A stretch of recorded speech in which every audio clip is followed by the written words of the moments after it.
मुलाकात अंबेडकरनामा की खास सीरीज।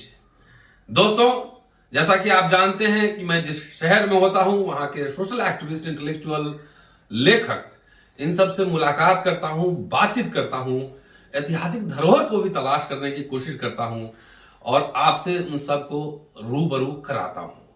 दोस्तों, रतनलाल बोल रहा हूं। काम की बात में आपका स्वागत है और पेश है अंबेडकरनामा।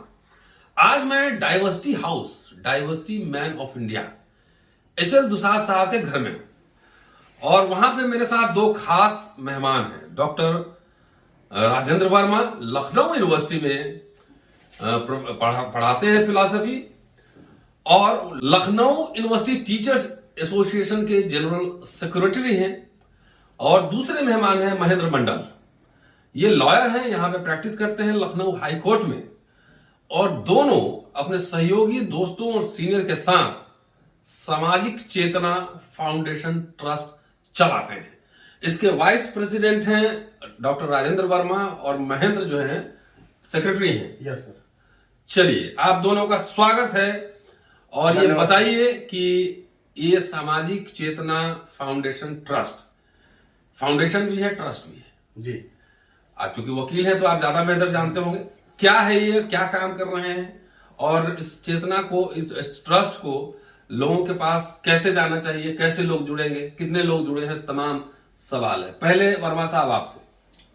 जी धन्यवाद। पहले तो आपको मैं साधुवाद करूंगा कि आप इतना अच्छा कार्य कर रहे हैं, अंबेडकरनामा चला रहे हैं जिससे जन जन तक आवाज पहुंच रही है और बहुजन आवाज पहुंच रही है। हाँ। सबसे इम्पोर्टेंट है कि जो बहुजन विचारधारा है वो क्या है, उसके बारे में सबसे अच्छा सटीक विश्लेषण देखना है तो अंबेडकरनामा देखिए। मेरा भी अनुरोध है आप लोगों से प्रेरित होकर और माननीय न्यायमूर्ति जस्टिस वीरेंद्र सिंह यादव जी से प्रेरित होकर उन्होंने एक कॉन्सेप्ट दिया कि सब लोग, हम लोग राजनीति के तरफ भागते हैं, उससे अच्छा है कि हम लोग कुछ समाज के लिए भी काम करें और ऐसा कुछ ऐसा बनाएं कि जिससे हम लोग जमीनी स्तर पर कुछ कार्य कर सके। तो इसीलिए उस रूपरेखा को आकार देने के लिए हम लोगों ने सामाजिक चेतना फाउंडेशन ट्रस्ट की एक स्थापना की और वो रजिस्टर्ड बॉडी है। उसके बारे में हमारे इस फाउंडेशन ट्रस्ट के जो महासचिव हैं महेंद्र मंडल जी, वो ज्यादा बताएंगे। लेकिन मैं इतना बता रहा हूं कि ये संगठन इतना अच्छा कार्य कर रहा है। हम लोग हर गांव में, गांव के स्तर पे जा रहे हैं, चौपाले कर रहे हैं, चेतना चौपाल के नाम से कर रहे हैं, चेतना चौपाल, और जो बहुत ही पॉपुलर हो रहा है इस समय। और हम लोग जाते हैं और वहां के समाज के जो खासतौर से बहुजन वर्ग के लोग हैं, हमारा आशय रहता है कि बहुजन वर्ग के लोग आए और उनको जो उस विचारधारा, वो माइंडफुल में बैठे हैं कि हम हिंदुत्व जो करते रहते हैं और जो आपस में जातिवाद का लड़ाई जो गांव पे है, उनको हम लोग विचारधारा से परिचित करवाते हैं। अंबेडकर क्या हैं, अंबेडकर की विचारधारा क्या है, मंडल जी की विचारधारा क्या है, इन सब के जो बड़े विचारक हैं उनकी विचारधारा से रूबरू करवाते हैं। राजनीतिक रूप से हम लोग किसी पार्टी के एजेंट के रूप में काम नहीं करते हैं। जो सामाजिक मुद्दे हैं उसकी बात रखते हैं और कौन आपका शत्रु है और कौन आपका मित्र है, इसकी पहचान ये सबसे ज्यादा जरूरी है। चाहे वो राजनीतिक रूप से हो, चाहे सामाजिक रूप से हो, इसकी पहचान हम लोग उन गांव के जो बेचारा एकदम अनपढ़ है उसको हम लोग समझाते हैं, लोकल लैंग्वेज में समझाते हैं, गांव की भाषा में बताते हैं कि अच्छा क्या हुआ भैया इसका, फिर तुम कैसे करोगे, क्या तुम्हारे गांव में प्रॉब्लम्स है, उसको प्रॉब्लम को कैसे सॉर्ट आउट करोगे। तो जो हमारा मिशन है कि हम लोग यदि जिसको हम जाते हैं कहीं कहीं पे जो समाज चोटना है, कुछ वहां के जो गांव के कुछ 4-5 लोगों को हम लोग चुनते हैं कि जो वहां के मेहनत कश लोग हैं, मेहनत कश लोग हैं। जैसे कोई सफाई कर्मचारी हो गया, कोई मजदूर हो गया, कोई माली हो गया, कोई प्लम्बर हो गया, कोई मेसन हो गया, जो मकान बनाते हैं, उस तरह के कुछ लोगों को लाते हैं और उनको सम्मान करते हैं उस पंचायत के सामने और उस सभा के सामने, और कहते हैं कि देखिए इनको जब तक आप नहीं पहचानेंगे, आप जब तक इनका सम्मान नहीं करेंगे, तब तक आप अपनी विचारधारा और अपना सम्मान नहीं कर पाएंगे। तो हमारा एजेंडा स्पष्ट है। हम लोग शिक्षा, स्वास्थ्य और न्याय पे काम कर रहे हैं और देखिए यदि बाबा साहब ने चाहा उसमें सब दशरथ माझी श्रम सम्मान। हाँ, बिल्कुल। दशरथ माझी सम्मान जो हम लोगों ने किया था, शुरुआत हम ही लोगों ने की थी। और उसमें हम लोग जो एक कोई भी वहां का, जैसे कॉलेज, हिंदू कॉलेज में किया था, तो हम लोग वहां के किसी कर्मचारी को सम्मान देते थे। 7 कर्मचारियों को सम्मान दिया जाता था और दशरथ माझी के नाम से, उसमें लालू प्रसाद यादव हमारे कार्यक्रम में आ चुके हैं, जीतन राम मांझी आ चुके हैं, कई लोगों को बुला चुके हैं, शायद उसी तरह से उसी तरह से चलिए। तो कुछ रिस्पांस मिल रहा है? बहुत अच्छा रिस्पांस है, बहुत लोग पसंद कर रहे हैं, बार बार बुला रहे हैं कि आइए सभा में। और जैसा कि आप अपने खर्चे पे उठा रहे हैं, तो हम लोग भी ट्रस्ट में, ऐसा नहीं है कि हम लोगों को कोई राजनीतिक सपोर्ट हो या बहुत पैसा हो, हम लोग भी अपनी जेब से जो जितना कंट्रीब्यूशन है, सब लोग बाबा साहब के उस संविधान की वजह से आज हम लोग कुछ सक्षम हो गए हैं कि अपना जो पे बैक सोसाइटी के रूप से कुछ कर सकते हैं। तो उसके तहत जो भी पैसा होता है, गाड़ी का पेट्रोल हो, खर्चा हो, खुद हम लोग अपना वहन करते हैं। जाते हैं कि आप लोग कम से कम लोगों को इकट्ठा करिए, 1-2 घंटा हम लोगों को सुन लीजिए, अपने विचार हम लोग को आपस में। संसाधन तो जरूरी है, संसाधन हम लोगों ने जुटाए हैं। अम्बेडकरनामा भी संसाधन विहीन है, अपने खर्चे से अभी चल रहा है। और यहाँ तक कि अभी जो वीडियो रिकॉर्डिंग कर रहे हैं, आज कैमरामैन की भूमिका में चंद्रभूषण जी खुद है। तो आप जो भी सुन रहे हो, दोस्त लोग से अपील है कि सब्सक्रिप्शन के नीचे ज्वाइन ऑप्शन आता है और वहां पे जाइए, मेंबरशिप ज्वाइन कीजिए, अम्बेडकरनामा को थोड़ा सहयोग कीजिए। और ये डिजिटल यूनिवर्सिटी बन चुका है, ये महाविश्वविद्यालय, इसको बनाया जाएगा डिजिटल तरीके से, आपका सहयोग भी अपेक्षित है, थोड़ा मेंबरशिप ज्वाइन कीजिए। आइए महेंद्र जी, आप हैं इसके जनरल सेक्रेटरी। जी सर। तो क्या आप तो वकील भी हैं? हाँ। तो अदालत से इतना टाइम मिलता है कि आप चौपाल में जाते हैं? हाँ सर, टाइम मिलता तो नहीं, लेकिन निकालना पड़ता है। निकालना पड़ता है टाइम, तो उतना ही सबके लिए है। टाइम सब जैसे हम निकालते हैं पढ़ाने के बाद। जैसे सर आप दिल्ली से लखनऊ चले आए, इसी तरह हम भी जगह जगह गाँव में चौपाल करने चले जाते हैं सैटरडे संडे। तो क्या योजना क्या है, कैसे है कि फ्यूचर प्लानिंग क्या है? सर जैसा कि लगभग बता ही दिया है वर्मा सर ने, जो सामाजिक चेतना फाउंडेशन न्यास है, वो बेसिकली शिक्षा, स्वास्थ्य और न्याय, इन 3 चीजों पर उसका मेन फोकस है। और इन्हीं 3 चीजों पर काम करने को लेकर के इस ट्रस्ट का गठन हुआ है, माननीय न्यायमूर्ति वीरेंद्र सिंह यादव जी के नेतृत्व में। तो सर इसका जो मेन फोकस है कि जो गांव एरिया में SC ST OBC माइनॉरिटी के लोग रहते हैं, उनकी सबसे बड़ी प्रॉब्लम है शिक्षा।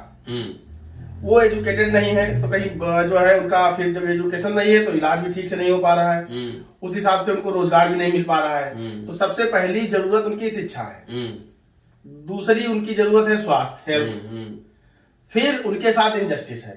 तो मुझे लगता है जब ये 2 चीजें आ जाएंगी तो तीसरी चीज कुछ ना कुछ स्वतः आ जाएगी।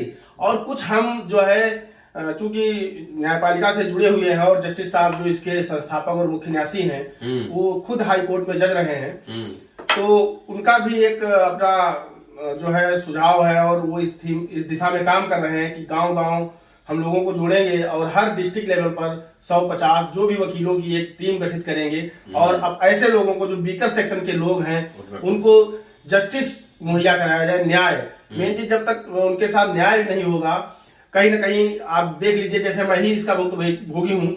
मैं BSc में पढ़ता था, मेरा एक जो है रूम पार्टनर भी रहा है, कुछ दिन दोस्त था। तो अब वो जो आपका एक शब्द है जनेऊ लीला, तो वो अपना जनेऊ पहन के जाता था, तो कभी थ्योरी की क्लास नहीं लेता था, कभी लैब नहीं जाना, लेकिन प्रैक्टिकल में उसको 45 के नियर अबाउट मार्क्स मिलते थे। मैं रेगुलर प्रैक्टिकल करता था, थ्योरी में भी उससे ज्यादा मार्क्स रहते थे, उसके बाद भी मुझे 19, 22, 21 ये मार्क्स मिलते थे। तो ये जो डिस्क्रिमिनेशन है, ये जो इनजस्टिस है, ये इनजस्टिस तभी दूर होगा जब हम मैक्सिमम संख्या में जो है अवेयर होंगे। और केवल शिक्षा, कागजी शिक्षा की जरूरत नहीं है, साइंटिफिक टेम्पर की जरूरत है। जब तक हमारा जो सोचने का नजरिया है, सोचने का तरीका है, वो वैज्ञानिक दृष्टिकोण का नहीं होगा, हम कितनी भी PhD डिलीट कर लें, उसका कोई मतलब नहीं, कोई महत्व नहीं है। देखिए, वकील है, और एक थोड़ा संदर्भ में बता दूं कि वकीलों ने जब कोट उतार कर वकालत की या राजनीति की, तो देश को आजाद करवाया। देश की आजादी के लिए लड़ने वाले में ज्यादातर देखेंगे तो सब ऑक्सफोर्ड, कैम्ब्रिज के पढ़े हुए बैरिस्टर्स थे, वकील थे। इसलिए वकीलों की भूमिका बहुत महत्वपूर्ण होती है। आजकल बहुत सारे वकील कोट पहनकर राजनीति कर रहे हैं, तो राजनीति कर रहे हैं, मुक्ति का आंदोलन चला रहे हैं, क्या कर रहे हैं, आप खुद इसका विश्लेषण कीजिएगा। वकीलों की टीम तैयार करें, बहुत जरूरी है। वकील बहुत सी बड़ी संख्या में होनी चाहिए, तभी आपको न्याय मिलेगा। और सर थोड़ा सा वकील जुड़े हैं, अभी पूछ रहे हैं आपसे। सर अभी तो मेरे पास करीब 1000 से एबव संख्या होगी। क्या बात है, वाह, इसलिए ताली है। 1000 वकील आपके लिए फ्री ऑफ कॉस्ट काम करना होता है। नहीं सर, गरीबों के लिए जो काम करेगा तो नहीं बिल्कुल सर जुड़े हुए हैं। और जैसे कई जिलों में टीम भी उसकी है, और हाईकोर्ट इलाहाबाद, लखनऊ हाईकोर्ट इलाहाबाद में हमारे जो इस टीम के अध्यक्ष है वो डॉक्टर ओम प्रकाश कनौजिया जी है, जो बहुत ही सक्रिय हैं।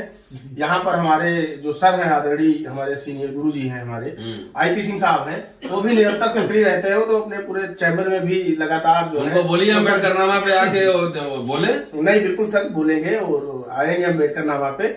और हमारा तो जो जैसे मैं कहना चाह रहा था शिक्षा, जैसे इन 3 फील्ड में मैंने प्रैक्टिस भी की है थोड़ा बहुत। शिक्षा पे जैसे सर है, हमारा कहने का मतलब है कि यूनिवर्सिटी लेवल पे, डिग्री कॉलेज लेवल पे, इंटर कॉलेज लेवल पर जैसे टास्क फोर्स का गठन किया जाता है एसटीएफ का, इसी तरह सामाजिक चेतना फाउंडेशन का जो एक मोटो है कि हर विश्वविद्यालय डिग्री कॉलेज में ऐसे 10, 20, 50 लोग रहें इनका साइंटिफिक टेम्पर हो। केवल शिक्षक है तो शिक्षक तो बहुत लोग हैं।